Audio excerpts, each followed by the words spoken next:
Hi there. Welcome to my views and news. Three new stories. First story is basically an update for you. Second story is from Tigray, Mekelle city. Fight for the control of is Eritrean back control of the radio station today. What happened? Secondly, Eritrea issued a formal statement today about Ethiopia. Southern neighbor is mentioned in the statement. Who is Eritrea's southern neighbor? Obviously, Ethiopia. What did Eritrean government say in the statement? And is it a response to the recent Eritrean opposition groups gatherings in Addis Ababa? Before these two new stories, we have an update for you, and that is from Dilla University. In a video a few days ago, I told you about female students, Muslim students, stopped from entering the university wearing niqab. For several days, they have not been allowed to enter the university. They had no access to education as well. The issue was highlighted by several groups. Ethiopian Islamic Affairs Supreme Council also raised the issue. It wrote a letter to Ethiopian Ministry of Education too. The issue has been solved. Dilla is to end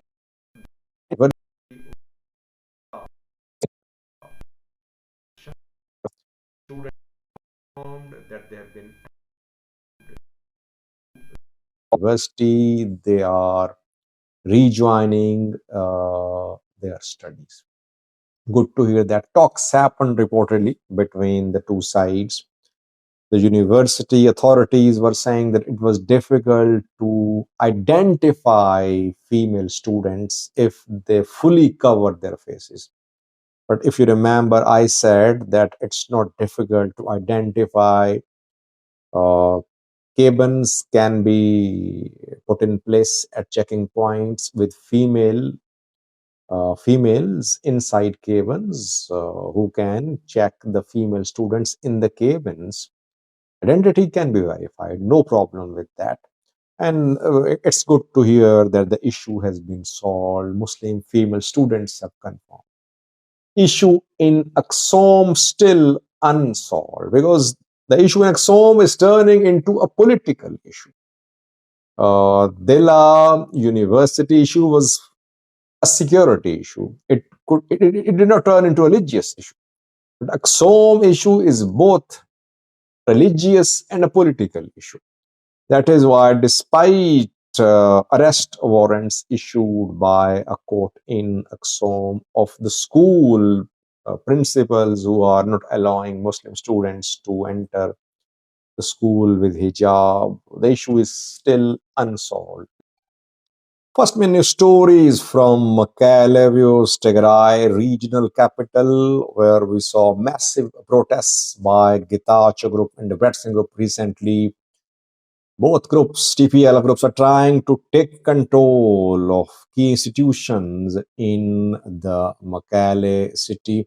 The city has been without a mayor, by the way. We know that TPLF, the Bretzian and Getachew groups appointed their mayors, but neither of them could take charge. So the city has been functioning without a mayor. Police and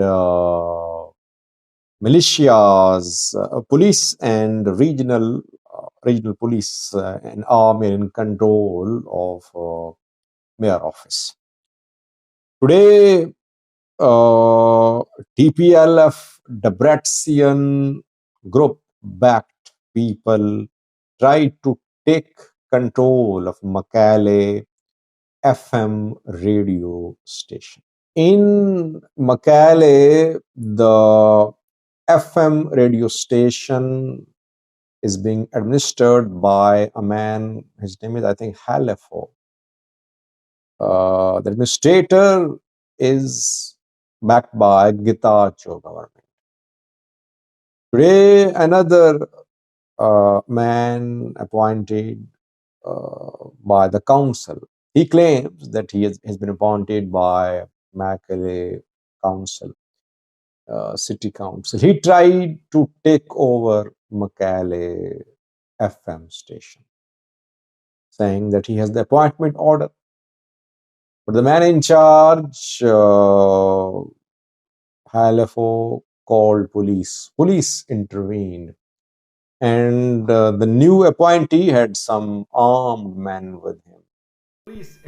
And the new appointee could not take charge. But the incident is being confirmed. So Halefo is still in charge of Mekelle's FM radio station building station. This is what is happening. Fight for control of Tigray's institutions is ongoing between Getachew groups and the Eritrean groups. Both are issuing strong statements against each other, accusing each other of working against Tigray's interests, but both are responsible for whatever is happening in Tigray. And if they don't mend their ways, if they don't reach an agreement, I think something big could happen, which will not be good for both of them. Let's see. Lastly, Eritrea has issued a formal statement. The statement is directed at Ethiopia, no doubt about that. Directed at groups, people who criticize Eritrea. On Monday in Addis Ababa, Brigade Nehamidu and EANC held a conference. Brigade Nehamidu and EANC, Eritrean Afar National Congress, are anti-Eritrean government opposition groups. They met in Addis Ababa. There were more than 2,000 participants in that conference. It was a huge show, perhaps the largest gathering of Eritrean opposition anywhere in Africa in recent years. Ethiopian flag was seen displayed on the stage side by side with the flag used by Brigade Nehamidu people. So Eritrean government definitely watching these developments very closely. It issued a statement. The statement is clearly directed at Ethiopia because there is mention of southern neighbor in the statement. Who is Eritrean southern neighbor? Obviously Ethiopia. The statement has three main points.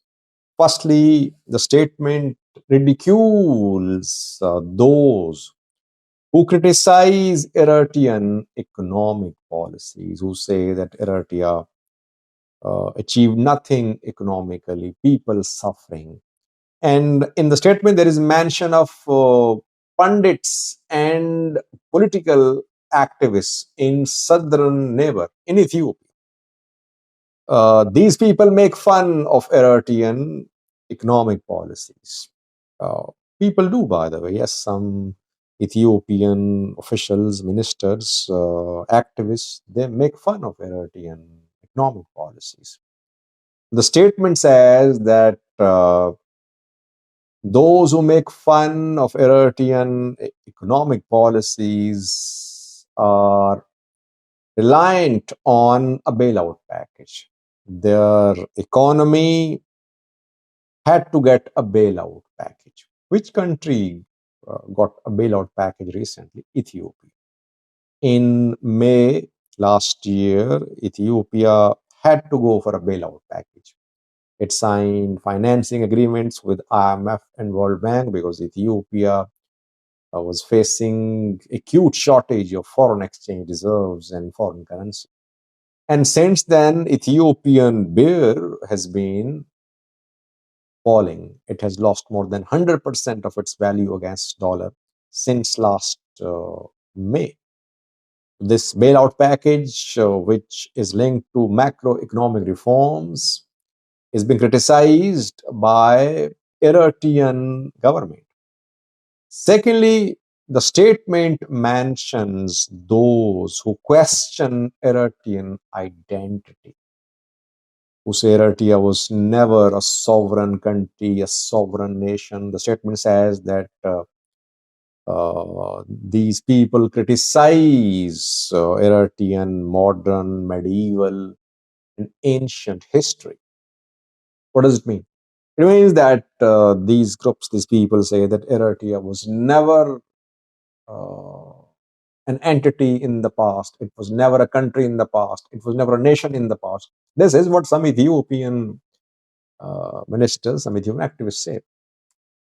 Thirdly, very importantly, the statement mentions territorial expansion, that these people in southern neighbor of Eritrea, they want territorial expansion. They are nostalgic. What does it mean? And they're working against international law, international norms. They're working against these norms and they want to revise history. Again, a message for those who say that Ethiopia can gain access to a support. Message for Ethiopian PM too, because Ethiopian PM more than a year ago in a speech said that Ethiopia had natural rights to regain access to sea, to gain access to sea.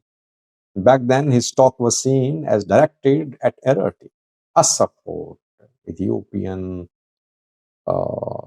activists, pro-government say that Ethiopia must regain access to a support. It was part of Ethiopia. This is what Eritrean government is saying, that these groups are nostalgic. They have no respect for international law. International boundary, they have no respect for that. International border between Ethiopia and Eritrea, recognized, but they have no respect for that. They want to revise history, they want to gain access to, they want to control Eritrean territories, Eritrean ports, Assam, etc. No mention of Assam, but this is what Eritrean government means. So clear message today from Eritrean government that through the proxies which Ethiopian government is backing, Brigadier Nihamado, Eritrean Foreign National Congress, Rasadu, etc. Ethiopian government wants to expand into Eritrea. It wants to control Eritrean territories. It wants to revise history. It wants to violate international borders. A viewer said, Sajid, your views in the recent video were pro-Ethiopia. You said that Ethiopia is reacting to what Eritrea is doing. Eritrea has formed Egypt-Eritrea-Somali alliance, and that is why Ethiopia is backing anti-Eritrean government groups. I did not say that, by the way. But I think things are happening as action-reaction. Both are involved in this conflict. The confrontation started in 2023, I believe. Abiy was promised, I think, access to sea. He was promised access to Assam during war. And after Pretoria, he tried to convince Isaias Afwerki that Isaias Afwerki should honor his commitment, which was definitely not a formal, not a written commitment. Abiy offered shares in Ethiopian entities to Eritrean government in return. Isaias Afwerki didn't show interest. That was the start of tension between two countries. And since then, both have been involved in actions against each other. We cannot just blame Ethiopia. And we cannot just blame Eritrea as well. Both are involved in this escalation. Thank you for watching.